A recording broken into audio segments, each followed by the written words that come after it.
읽어주는 동화책 삼형제.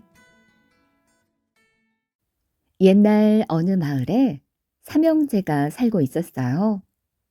그들의 아버지가 가진 재산이라고는 살고 있는 집 하나뿐이었죠. 삼형제는 모두 아버지가 돌아가신 후에 그 집을 물려받고 싶어 했어요. 어떻게 하면 다른 자식들에게 상처를 주지 않고 한 아이에게 집을 물려줄 수 있을까? 삼형제 아버지는 몇 날 며칠 고민에 빠졌어요. 그는 세 아들을 똑같이 사랑했기 때문에 쉽게 결정을 내릴 수 없었답니다. 집을 팔아서 돈으로 똑같이 나누어 주면 가장 좋을 듯 했지만 조상 대대로 살아온 집을 팔 수는 없었거든요. 며칠 후 아버지는 그럴듯한 생각을 해내고 아들들을 불러 모았어요. 이제 너희들도 이만큼 컸으니 세상에 나가서 각자 한 가지씩 기술을 배워오도록 해라. 나중에 집으로 돌아왔을 때 가장 뛰어난 기술을 익힌 사람에게 이 집을 물려줄 것이다. 그 제안에 삼형제는 모두 만족해하면서 각자 어떤 기술을 배울 것인지 이야기했죠. 저는 대장장이가 되겠습니다. 큰아들이 말했죠. 저는 이발사가 되겠습니다. 둘째 아들이 말했죠. 저는 정원사가 될게요. 막내 아들이 말했어요. 이렇게 해서 삼형제는 10년 후 집에 돌아오기로 하고 길을 떠났죠. 세 사람은 모두 운 좋게 훌륭한 스승을 만나서 열심히 기술을 배웠답니다. 이윽고 10년이 지났을 때 큰아들은 나라 안에서 가장 뛰어난 대장장이로 인정을 받아 왕의 말에 편자를 다는 일을 하게 되었어요. 또 이발사가 된 둘째 아들은 머리를 매우 잘 다듬는다고 소문이 나서 높은 신분의 사람들을 상대로 머리를 깎고 면도를 해주게 되었죠. 마지막으로 정원사가 된 막내 아들도 뛰어난 기술자가 되었어요. 그는 기술을 배우는 동안 칼에 베어서 많은 상처를 입었지만 이를 악물고 열심히 기술을 배웠죠. 이까지 상처로 힘들어한다면 난 절대로 아버지 집을 물려받을 수 없어. 아버지 집을 물려받게 되더라도 형님들께 부끄럽지 않도록 죽을 힘을 다해 기술을 익힐 거야.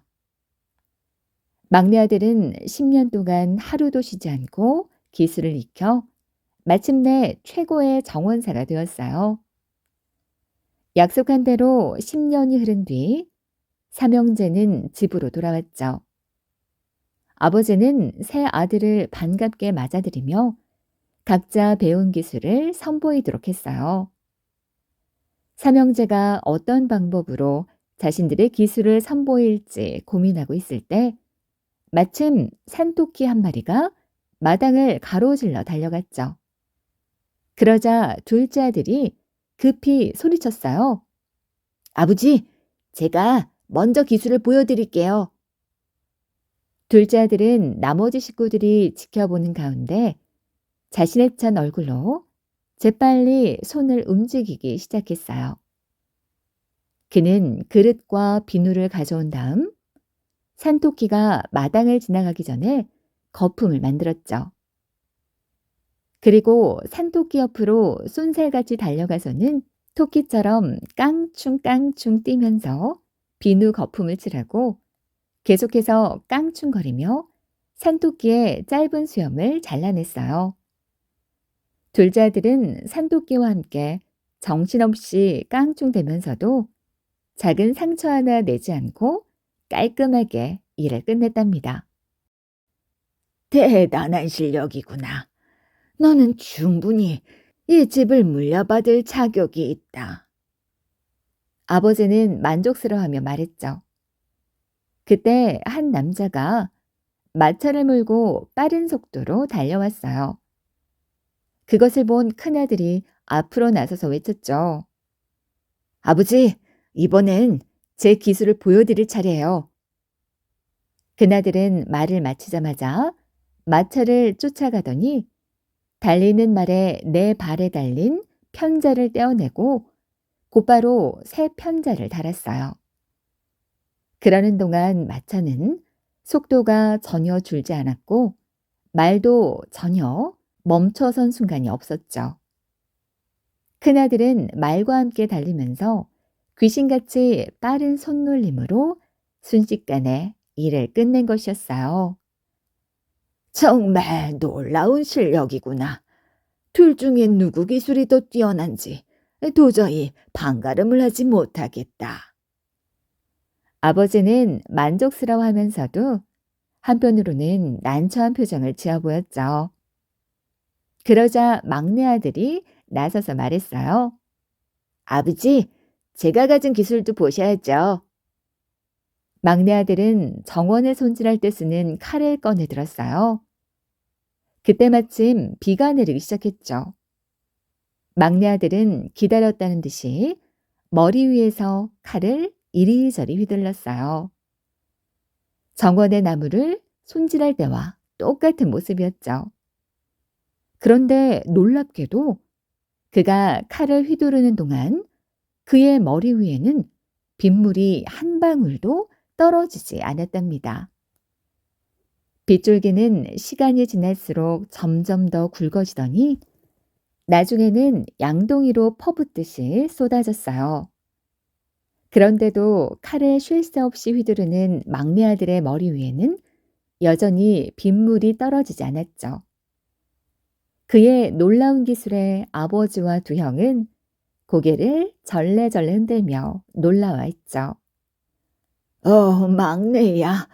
네가 가진 기술이야말로 세상에서 가장 뛰어나구나. 나는 이 집을 너에게 물려줄 것이다. 아버지의 말에 두 형도 말없이 고개를 끄덕였답니다. 하지만 사이 좋은 삼형제는 막내 아들이 집을 물려받은 뒤에도 변함없이 우애를 지켜나갔어요. 막내 아들은 아버지의 집에서 형들도 함께 살도록 했고 각자 배운 기술로 부지런히 일해서 돈도 많이 벌었답니다.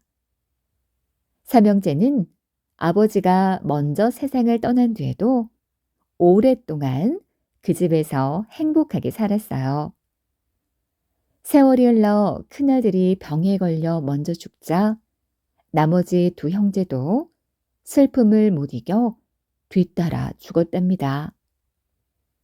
서로를 너무나도 아끼고 사랑했던 삼형제는 죽은 뒤에도 한 무덤에 묻혔답니다.